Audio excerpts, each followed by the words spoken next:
आप कहते हैं जो कोई व्यक्ति किसी भी ईश्वर को नहीं मानता है वो गलत कार्य का बढ़ावा देता है, यह कैसे?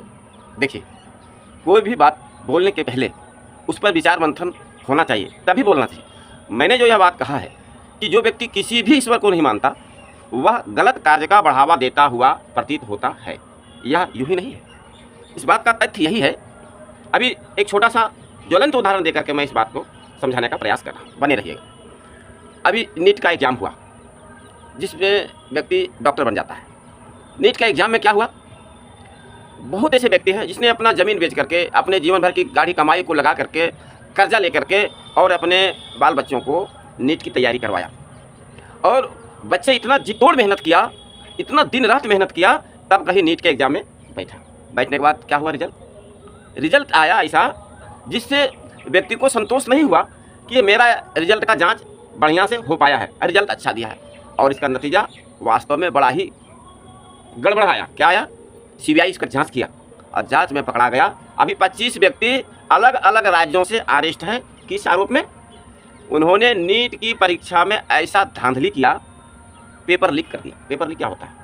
पेपर लीक में क्या होता है कि जो परीक्षा में प्रश्न पत्र आने वाला है उसको परीक्षा होने के पहले ही उसको बेच दिया जाता है उन विद्यार्थियों को जिसके पास पैसा है, वो उसको खरीद लेता है और ख़रीद करके उसको परीक्षा में रटवा देता है, उसको आराम से वो भर लेता है।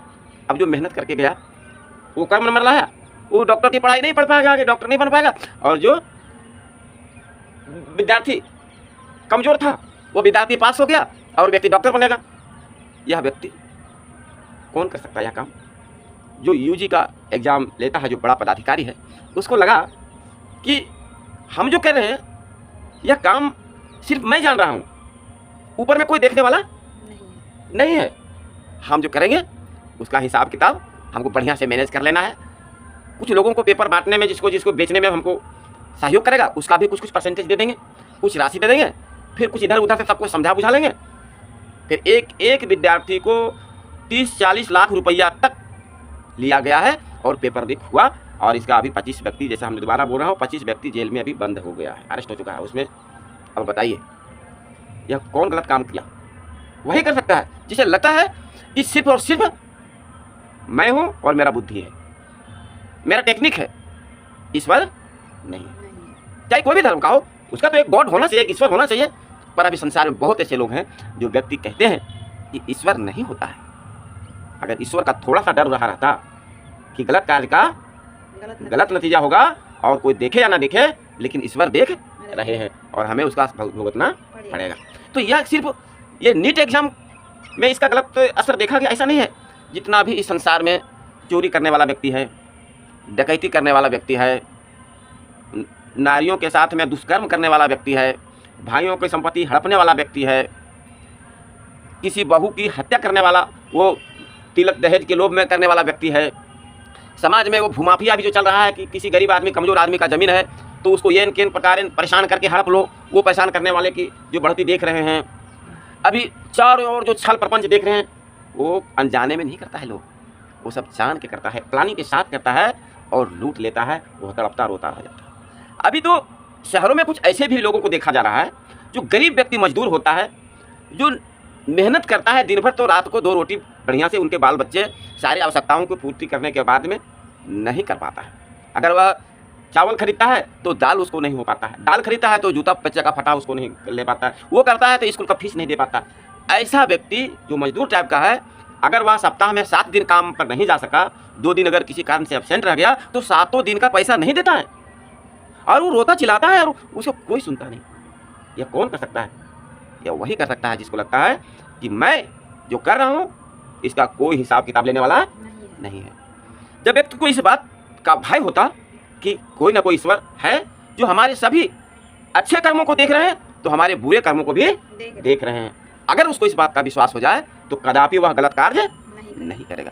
यह संसार में इतना अशांति, इतना उपद्रव, इतना लड़ाई झगड़ा, इतना जाल फांस, इतना परेशानी नहीं रहता। लेकिन लोग अज्ञानतावश कहिए, लोग क्या करते हैं, कहते हैं मैं किसी ईश्वर को नहीं मानता, मैं सिर्फ शिक्षा को मानता हूँ, मैं सिर्फ अपना कर्म को मानता हूँ। अरे भैया, कर्म की एक सीमा है। अब क्या हो रहा है, अभी देखिए जो इतने कोर्ट कचहरी में नारियों के साथ जुल्म का मामला आ रहा है, वो सब आदमी अनपढ़ है, ऐसी बात थोड़ी है। वो देखता है कि अगल बगल कोई पुरुष नहीं है, कोई व्यक्ति नहीं है, तो अकेली नारी को देख करके कई पुरुष सामूहिक दुष्कर्म तक कर रहे हैं। अब पुलिस हर जगह कितना रहेगा? अब पूरी दुनिया में 8 अरब जनसंख्या, 8 अरब पुलिस कहाँ से रहेगा? भारत में अकेले 140 करोड़ लोग, 140 करोड़ क्या पुलिस रहेगा? कोई एक एक व्यक्ति को देखने के लिए कोई भी कानून लगाया जाएगा, सरकार लगाएगी, तो कैसे उनका पालन होगा? तो इसलिए प्रशासन से भी अधिक आवश्यकता है ईश्वर का भय। ईश्वर का भय मनुष्य को अनुशासित बनाता है, मनुष्य को ईमानदार बनाता है, मनुष्य को शुद्ध और पवित्र और स्वच्छ बनाता है। ईश्वर के डर से व्यक्ति, बहुत ऐसे लोग हैं जो सप्ताह में एक दिन भी नहीं नहाते, वो व्यक्ति क्या करता है, साफ रहने के लिए सुबह नहा जाता है, तो उसकी दिनचर्या भी सुधर जाती है। कहने का मतलब है कि ईश्वर की जो सत्ता सभी धर्मों में है, वह एक आवश्यक पहलू है समाज का। तो अब रह गई एक दूसरा बात पैदा यहाँ हो रहा है कि आखिर यह ईश्वर की जो परिकल्पना हमारे पूर्वजों ने किया है, वह क्या मूर्ख थे? तो फिर वास्तविक अज्ञानी कौन हुए? देखिए, वास्तविक अज्ञानी, जिसको कड़े शब्दों में मूर्ख कहा जा सकता है, वास्तविक अज्ञानी वे हुए जो व्यक्ति के पास संसाधनों के अंबार होते हुए भी रात को नींद नहीं है, दिन को चैन नहीं है और व्यक्ति परेशान रहता है। वो व्यक्ति ओरिजिनल में मूर्ख है। अब घूसखोरी पूरी दुनिया में चल रहा है, चोरी, डकैती, व्यभिचारी, हड़प नीति, ये सभी काज जो है करने वाले हैं, इन्हें लगता है कि हम अधिक से अधिक संसाधनों का जमावड़ा अपने घर में कर लेंगे तो हम सुखी रह जाएंगे। लेकिन होता उल्टा है। होता क्या है? ईश्वर की जो नियम है कि कर्मों का फल भोगना ही पड़ेगा, तो कर्मों का जब फल भोगना ही पड़ेगा और इसका रिजल्ट व्यक्ति प्रत्यक्ष या अप्रत्यक्ष देख ही लेता है, और तब क्या होता है? होता वही है जो उसने किया उसका फल वह भोगता है। बड़े बड़े पैसे वाले व्यक्ति अगर यह सोच सफल हो जाता कि हमारे पास खूब पैसा हो गया, अब हम सुखी रहेंगे, तो वो कभी मरते नहीं मरते। वो क्यों मरते? उसके पास पैसा है, लेकिन अधिक से अधिक मरने वालों की संख्या हॉस्पिटल में पैसे वालों की है। वे व्यक्ति अधिक संख्या में मर रहे हैं क्योंकि वे हमेशा सुबह शाम एक मुश्त दवा खाते रहते हैं। वो शारीरिक श्रम नहीं करते हैं, वो केवल मानसिक श्रम में लगे रहते हैं। कैसे क्या करें, दूसरों से लड़ाई झगड़ा करवा करके अपना उल्टा सीधा करते रहते हैं और पैसे के बल पर निरोग जीवन, पैसे के बल पर साम्राज्य फैलाने वाला काम करते रहते हैं। तो मेरा ये जो कहना है कि जो ईश्वर को नहीं मानता वह व्यक्ति पाप का बढ़ावा देता है, वह व्यक्ति गलत कार्यों को बढ़ावा देता है। आप इसको सर्वत्र महसूस कर सकते हैं। उनको भय किस बात का है? उनको सिर्फ अपना बुद्धि पर पूरा अहंकार है, पूरा विश्वास है कि मैंने तो इतने व्यक्ति को सेटिंग करके रखा है, आज जाएगा उसकी हत्या कर देगा, लूट लेगा। जो भी व्यक्ति गवाही जाएगा उसकी भी हत्या कर देंगे, उसको भी अगर ज़्यादा ताकतवर है तो पैसा देके समझा लेंगे, ऑफिसर है तो उसको घूस दे देंगे और फिर हम बच जाएंगे। तो उसका ये जो उसके दिमाग में बैठा हुआ है कि ईश्वर नहीं है, इसलिए वह ऐसा बात सोच पाता है। जब वह इसको इस बात का पूरा पूरा विश्वास हो जाएगा कि ईश्वर है जो ऊपर में बैठा है, नीचे भी है, दाहिने भी है, बाएं भी है, मूर्ति में भी है, बिना मूर्ति में भी है, साकार भी है, निराकार भी है, जो कण कण में व्याप्त हैं, वो अच्छाइयों को धारण किए हुए सर्वशक्तिमान ईश्वर है। तो इस बात का विश्वास जिस व्यक्ति को हो जाएगा, क्या वह व्यक्ति गलत कार्य करने के लिए तैयार होगा? हैं? कदापि नहीं होगा।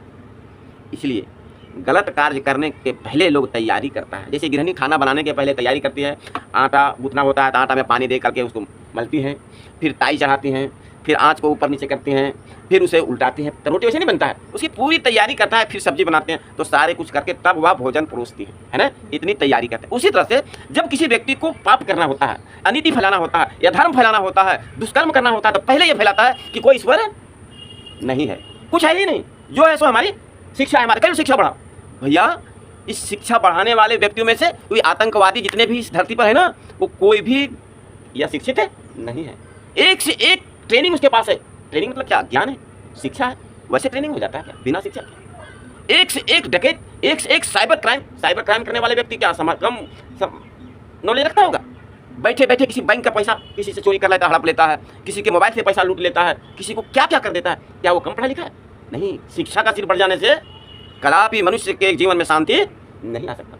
उसको ईश्वर पर विश्वास जगाना पड़ेगा। आप चाहे जिस भी ईश्वर को मानिए, आप राम को मानिए, आप कृष्ण को मानिए, आप बुद्ध को मानिए। भगवान बुद्ध ने भी कहा है कि सत्कर्म करो। सत्कर्म मतलब सत्य या हिंसा, स्तेय या परिग्रह, मादक द्रव्यों का सेवन ना करना। ये 5 चीज़ें भगवान बुद्ध ने कहा है। बहुत लोग देखिएगा बुद्ध भगवान की तो पूजा करता है, लेकिन बुद्ध भगवान के बनाए गए अनुशासन को नहीं मानना चाहता है। राम की पूजा करता है, तो राम ने जो कहा है कि यनीति के लिए धनुष तीर उठाओ या धर्म के लिए लड़ो और गरीबों का मदद करो, सहयोगियों जो सहयोग करने वाला, जो संसार में शांति फैलाना उसका मदद करो, वे उस चीज़ को समझने के लिए तैयार ही नहीं होते। तो निष्कर्ष के रूप में मेरा कहने का भाव है किसी को उनको दिल को ठेस नहीं पहुंचाना। कोई बुद्ध को मानते हैं, उनके अनुशासन को माने या ना माने, कोई राम को, कृष्ण को, जैन को, क्रिश्चियन के, ईसा मसीह, जो भी धर्म को मानते हैं, मैं उनके आस्था को बढ़ाने की बात कर रहा हूँ, मैं उसे घटाने की बात नहीं कर रहा। मैं यह कहने का प्रयास कर रहा हूँ कि आप जिसे मानते हैं उसको फॉलो करिए, तभी आपके जीवन में वास्तविक आनंद की प्राप्ति होगी। नहीं तो चोरी बढ़ेगा, गलत कार्य बढ़ेगा, तो परेशानी आपको तो होगा ही, आपके जो अपने लोग हैं वो भी उसका भुक्तभोगी होगा और चारों ओर अशांति फैलेगा, चारों ओर लड़ाई झगड़ा होगा और कहीं भी मनुष्यों का रहने लायक जगह नहीं बचेगा। कोई दिक्कत है क्या? जो मैंने कहा वो बात क्या उचित लगा है? लग रहा है ना? आइए अब इसको हम यूट्यूब चैनल प्रकाश निरूपी में डाल देते हैं। जिन किसी भाई को अच्छा लगे वो व्यक्ति सब्सक्राइब जरूर करिए ताकि अगला लेटेस्ट वीडियो आप तक जल्दी पहुंच सके। धन्यवाद।